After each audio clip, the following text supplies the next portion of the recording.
is Dave Bowser. Jay Rizzo. This is Memorabilia Kingdom. Welcome to our 4th of July episode. This is our fighter edition. Yes. We are going to have later on the phone Ryan the Lion Madigan. So right now, what we're going to do like we always do, we're going to show you pictures of our fan collections.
As always, I love seeing those. You guys just keep sending them in, man. We appreciate everything you do for us, all our likers, and Yes. make sure you subscribe to our YouTube page and keep up with Head over to our Facebook and post your collections. We want to see what you collect. You follow us on our Twitter. We got our Instagram. I think we recently have Snapchat now. Yep. I don't expect much out of it, but you can still follow. So right now what we're going to do is we're going to roll our interview that we did with Ryan the Lion Madigan for our 4th of July Fighter Edition. Great. So let's check that out. Let's get into it. This is Dave Bowser. Jay Rizzo. This is Memorabilia Kingdom. We are on the line with Ryan the Lion Madigan. How you doing, bud? Good. How are you guys? We're doing Good, wonderful. good. So maybe start this off. You tell our listeners a little bit about yourself, like interests and such. Well, I make donuts for a living. Just kidding. I obviously been in martial arts forever. I started traditional martial arts when I was probably about the age of 12, 13 years old. Started with point fighting, karate, and pretty much always wanted to kickbox.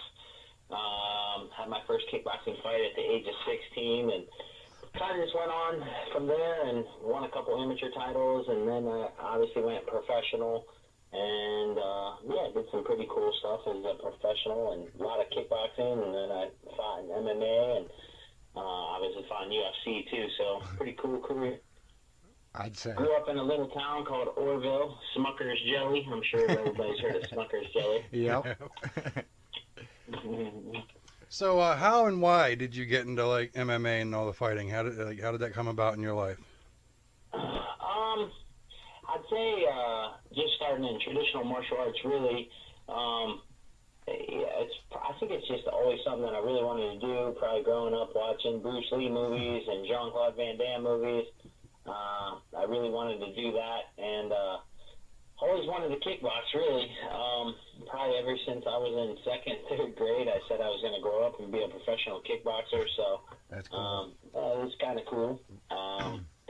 So I obviously started kickboxing and did that for a long, long time, and then kickboxing, unfortunately, over the years has always had its ups and downs, and then when we were fighting for Chuck Norris's World Combat League, it was going really well, and it lasted about not quite 3 years, 3 seasons, I guess it was, and then it went under, and I was kind of frustrated, probably as a lot of people were with kickboxing. It just always seems to go well for a little while, and then something happens. But so I started fighting MMA, and decided, hey, to make the transition over to MMA, and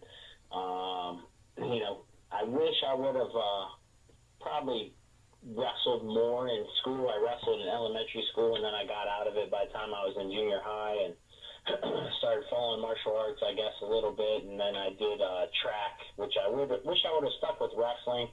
I'm sure it would have helped me in the long run. So obviously that was my downfall to my MMA career, my ground game. But yeah, it was fun, and obviously got to fight UFC and got to travel, so it was cool. Right. So it wasn't all loss or nothing. I mean, how many people Right. can say I've had a dream since I was 3 and it came true? Right. Hmm. Right. What was your favorite organization to fight under? Um, probably. I mean, UFC definitely treated me really well when I was there, and then obviously I got to corner Matt Brown and train him for some fights. So UFC obviously it definitely seems like overall a pretty good organization. But as far as a bigger organization that I got to fight for, obviously was the Chuck Norris's World Combat League, and they definitely treated us really well. And Chuck is definitely a really good guy. I mean, he'd come out and literally shake our hands and give us hugs sometimes before we go out and fight. So it was really cool. That is cool. Mhm. As far as fight promotions, which gained the most attention for you? Probably fighting for the Chuck Norris's World Combat League. I mean, it actually probably was that, or fighting for Take On Promotions, which I was the main event at Madison Square Garden 2 different times. So probably it was kind of a toss-up, that boosted my career, I guess. I was kind of, maybe halfway through my pro career, I guess, at that time when I was fighting for Chuck Norris World Combat League. So it really gained me, got me a lot of attention, I guess, and then kind of boosted my professional career. And then really towards the end of my professional career, I got to fight at Madison Square Garden and main event there twice. So That's cool. and obviously that definitely got me a lot of attention. Oh yeah. So you're retired now, correct? Yeah, I'm old. Everything's broken. Well, during your fight career, was there anyone that you wanted to fight but didn't get the chance to?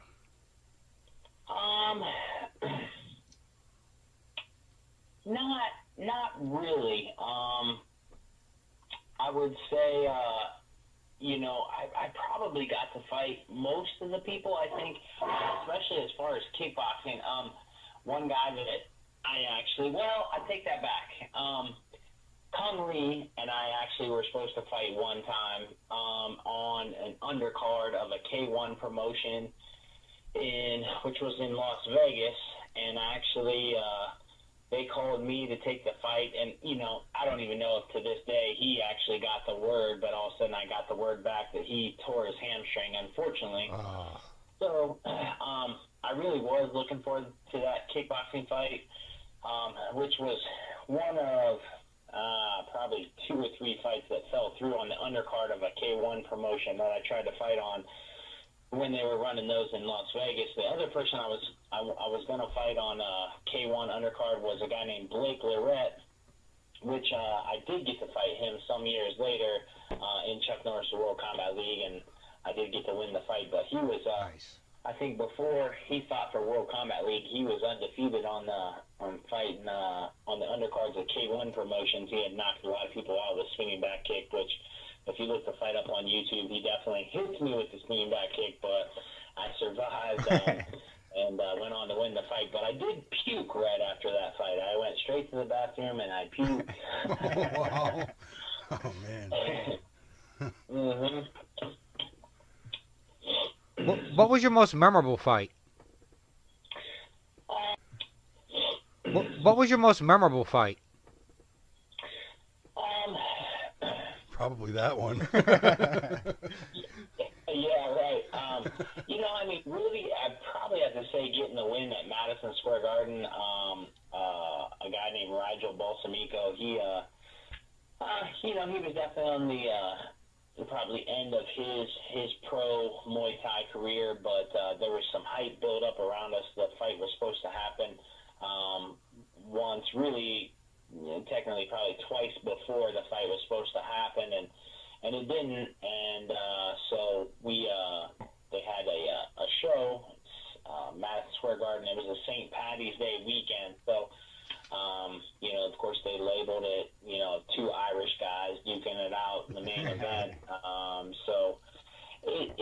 definitely, got me a lot of attention, and obviously winning the fight definitely helped. And it was obviously to get the win at the main event at Madison Square Garden probably holds a lot of memories with me. I mean, that was pretty tough to top that one, or I would say it's probably that one or fighting in France for a world title, which I lost that fight, but it was a really tough fight.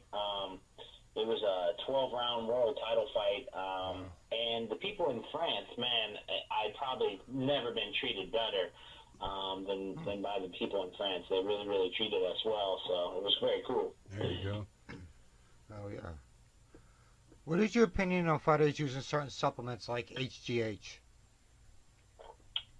I mean, it's I get it for guys that when they get to be over 30, I think science and probably medicine is probably just some years away from probably getting all the facts on everything.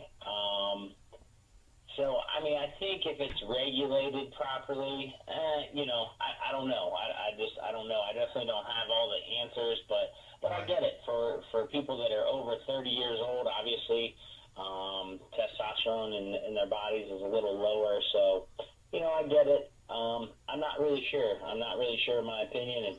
I guess it's kind of, I just don't think science and medicine probably has all the answers on everything and how it affects the human body yet. So We'll see what happens in the next few years, but I'm sure it's going to probably change in the next 5 to 10 years. I'm sure it will. Oh, yeah. Well, I'm showing here you got quite a record, man. I mean, you got World Combat League. You're 5-2, Tough Man Badass 17-1, kickboxing 28-6, 18-2 as an amateur. You got championships for what? OKC, PKC, and IKF rather. And now you're retired and you own a gym. How did that opportunity come about? Well, I actually was kind of on the tail end of my fighting career, and I've ran a couple other fight teams and gyms. The first successful one was, and the OG of my coaching career was Jungle Fight Team, which we started that fight team, myself and Chris Shaw. We started that fight team back in 2005. This is Ryan the Lion Madigan, and you have entered the kingdom.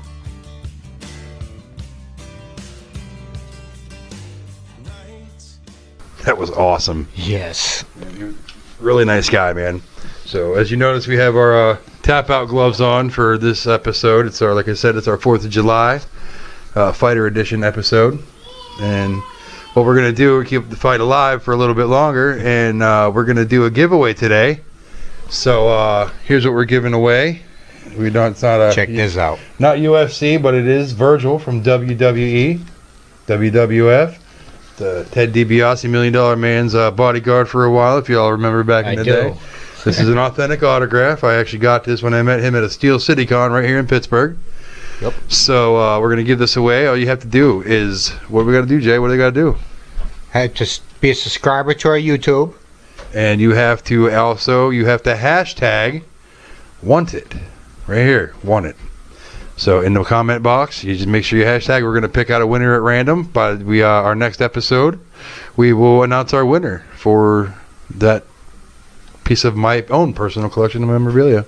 Pretty cool. So, well, that's all we have for today. And we want to thank you for joining us here on Memorabilia Kingdom right here on YouTube. Yes. Remember, we're going to be here only on YouTube. You can only see our videos on YouTube. So make sure you subscribe to our page and like our Facebook. Follow us on our Twitter and all the other. If we're on social media, if it's on social media, we're on there. We are Google famous. So this is Dave Bowser. Jay Rizzo. And you have entered the kingdom. Yeah.